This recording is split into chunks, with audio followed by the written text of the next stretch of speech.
आपने पानी पर बोट्स को चलते हुए देखा होगा, लेकिन क्या हो अगर मैं कहूं कि अब एक ऐसी टेक्नोलॉजी आ गई है जिसे पानी पर पैदल चला जा सकता है। जी हां, आपने बिल्कुल सही सुना। साइंसदानों ने एक ऐसा जूता बना लिया है जिसे पहनकर आप पानी पर आसानी से चल सकते हैं। इस जूते में ऐसी टेक्नोलॉजी इस्तेमाल की गई है जिससे आप पानी पर बाहिफाजत एक बैलेंस के साथ चल सकते हैं। अगर आप 3D एनिमेशन में देखें तो इसमें आपको जूते की लेयर्स अलग अलग दिखाई दे रही होंगी। अब यहाँ सवाल आता है कि आखिर ये जूते काम कैसे करते हैं। इस जूते के तले में एक खास तरह की टेक्नोलॉजी का इस्तेमाल किया गया है जिसे हाइड्रोफ्लोट सिस्टम कहते हैं। इस सिस्टम की 3 लेयर्स हैं। पहली लेयर हल्की पॉलीमर बेस है जो वजन को कम करती है। दूसरी एक कैप्सूल लेयर है जिसमें लाखों बुलबुले होते हैं। इन बुलबुलों की वजह से जूता पानी पर आसानी से तैर सकता है। थर्ड और आखिरी लेयर हाइड्रोग्रिप सोल है।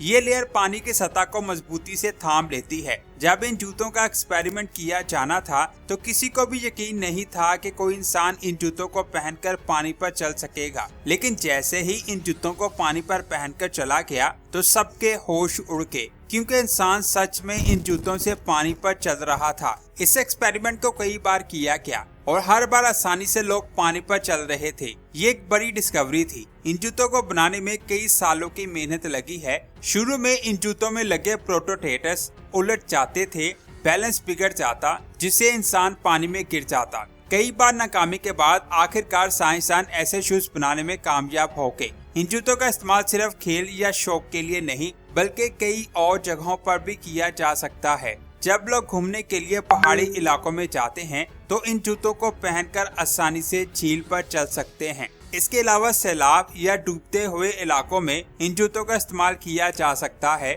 अभी ये एक नई चीज है। आम इंसान के लिए इसे पहनकर पानी पर चलना आसान नहीं होगा, इसलिए साइंसदान हिफाजती सामान के साथ लोगों को इसकी ट्रेनिंग दे रहे हैं। इसमें सबसे पहले बैलेंस सीखना लाजमी है। तेज बहाव वाले पानी में इन जूतों को पहनकर नहीं चला जा सकता और सबसे अहम बात, पानी पर चलने के लिए सबसे पहले लाइफ जैकेट पहननी चाहिए। जैसे ही इन जूतों की वीडियो सामने आई, दुनिया भर में इन जूतों का शोर मच गया और ये जूते देखते ही देखते वायरल होना शुरू हो गए। यहाँ तक कि लोगों ने इसके हैशटैग भी बनाना शुरू कर दिए कि वॉक ऑन वाटर। आपका इन जूतों के बारे में क्या ख्याल है, नीचे कमेंट्स करके जरूर बताएं। इसके बाद बात करते हैं इजिप्ट के शहर कायरो से 550 किलोमीटर दूर इजिप्ट का एक एंशिएंट शहर आता है जिसका नाम अबाइडस है। इस शहर के एक तरफ 11 किलोमीटर दूर नाइल रिवर मौजूद है और दूसरी तरफ रेगिस्तान मौजूद है। 1988 में यहाँ एक तूफान आया। इस तूफान में रेत हटने की वजह से एक अजीब सी चीज जाहिर हो गई। ये लकड़ी से बनी हुई कोई चीज थी जिसको दिमक ने खाकर खोखला कर दिया था। साइंसदानों ने इस चीज को बगैर खोदे काफी देर तक स्टडी किया, लेकिन उनको पता नहीं चल सका कि ये चीज क्या है। इसीलिए सन 2000 में इस जगह को खोदकर इस चीज को स्टडी करने का फैसला किया गया।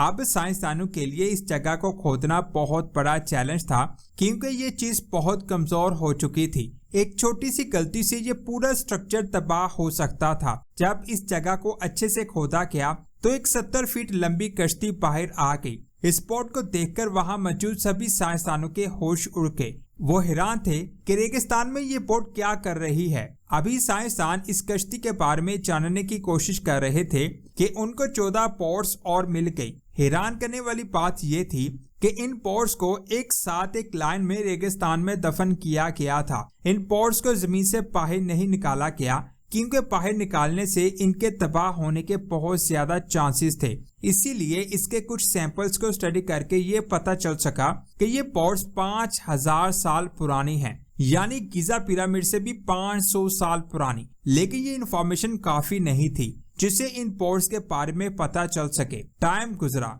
और सोनार टेक्नोलॉजी आ गई। ये वो टेक्नोलॉजी है जिससे पोर्ट पर रहते हुए समुद्र के अंदरूनी हिस्से का 3D मॉडल बनाया जाता है। इसीलिए इन पोर्ट्स को सोनार की मदद से स्कैन करके इनका 3D मॉडल बनाया गया, जिसको आप स्क्रीन पर देख सकते हैं। इन सभी पोर्ट्स की लंबाई 60 से 70 फीट थी। जिस तरह ये एक लाइन में मिली थी उससे ऐसा लगता है कि इन पोर्ट्स को बड़ी एहतियात से एक लाइन में यहाँ दफनाया गया था। जिस जगह से ये पोर्ट्स मिली हैं उसे देखकर ये ख्याल माइंड में आता है कि क्या ये जगह आज से 5000 साल पहले नाइल रिवर का किनारा तो नहीं था, लेकिन साइंसदानों ने इस थ्योरी को मानने से इनकार कर दिया, क्योंकि अगर ये पॉर्ड्स रिवर में बहकर आती तो ये अधूरी पोजीशन में खड़ी रहती, लेकिन ये पॉर्ड्स एक दूसरे के मुकाबले में बिल्कुल सीधी खड़ी हैं, जिसका मतलब है कि इन पॉर्ड्स को इस जगह लाकर खड़ा किया गया है। इसके अलावा साइंसदानों ने आसपास की जगह को भी अच्छे से स्टडी किया, जिससे ये जाहिर नहीं हुआ कि नाइल रिवर यहाँ से गुजरा करता था। फिर सोचने वाली बात यह है कि आखिर ये पॉर्ड्स किसकी थी और इनको रेगिस्तान के बीचों बीच क्यों दफनाया गया। जब इन पॉर्ड्स का एक बार फिर से 3D मॉडल बनाया गया तो पता चला ये पॉर्ड्स रोविंग वेसल्स थी, जिनको 30 लोग मिलकर चप्पू की मदद से चलाया करते थे। अगर इन पॉर्ड्स के डिजाइन की बात की जाए तो लकड़ी के बड़े बड़े टुकड़ों को रस्सियों से जोड़कर बड़ी महारत से बनाया गया था। साइंसदानों के मुताबिक ये पॉर्ड्स उस वक्त बनाई जाने वाली पॉर्ड से काफी मुख्तलिफ और एडवांस दिखाई देती हैं। इसमें लकड़ी के टुकड़ों को एक खास एंगल में काट कर लगाया गया है। बाहर से देखने में ऐसा लगता है कि इनको खूबसूरती के लिए ऐसे बनाया गया था। साइंसदान के मुताबिक एंशिएंट इजिप्ट में सिर्फ किंग के पास इस तरह की पॉर्ड्स हुआ करती थी और उस वक्त वहाँ का किंग ही इस तरह की पॉर्ड्स को ऐसे रख सकता था। इसके बाद 1970 में कुछ लोग साइबेरिया की एक माइंस के अंदर 70 मीटर की गहराई में खुदाई कर रहे थे, तो अचानक उनको मार्बल से बना ताबूत दिखाई दिया जो जमीन के अंदर पूरी तरह से धंसा हुआ था। ये ताबूत इतना ज्यादा वजनी था कि इसे बाहर निकालने में इन लोगों को बहुत ज्यादा टाइम लग चुका था। बाहर निकालने के बाद जब उस ताबूत को खोला गया तो उसमें से एक जवान और बहुत खूबसूरत लड़की की बॉडी मिली। ये बॉडी इतनी ताज़ा थी कि लग ही नहीं रहा था कि ये जमीन में दफन थी, लेकिन ताबूत में एक ऐसी चीज थी जिसने सबको हैरान कर दिया। जी हाँ, ताबूत के अंदर पिंक कलर का पानी मौजूद था और लड़की की बॉडी इसी पानी में डूबी हुई थी। जैसे ही बॉडी को ताबूत के अंदर से बाहर निकाला गया तो बॉडी फौरन सड़ने लगी। इसके बाद इस ताबूत को लैब के अंदर भेजा गया तो साइंसदानों ने उस ताबूत के अंदर से मिलने वाले पानी को स्टडी किया, जिसके बाद उन्हें पता चला कि कई सालों से जिस लड़की की बॉडी जमीन के अंदर भी बिल्कुल सही सलामत थी वो इसी पानी की वजह से थी। यानी उस पानी के अंदर ऐसी चीजों को शामिल किया गया था जिसे बॉडी गल ना सकी। साइंसदान का कहना है कि कई सालों के बाद उस पानी का असल फार्मूला चेंज हो चुका है, जिसको जान पाना नामुमकिन है। लेकिन एक बात तो बहुत ज्यादा हैरानकुन है कि जिस जमाने में इस लड़की को दफनाया गया था उस वक्त के लोग बहुत ज्यादा इंटेलिजेंट थे। तो दोस्तों, ये थी आज की शानदार वीडियो। आपको ये वीडियो कैसी लगी नीचे कमेंट्स करके जरूर बताएं। इस वीडियो को लाइक और शेयर लाजमी करें। मिलते हैं एक और शानदार वीडियो में। अपना बहुत सारा ख्याल रखें। अल्लाह हाफिज।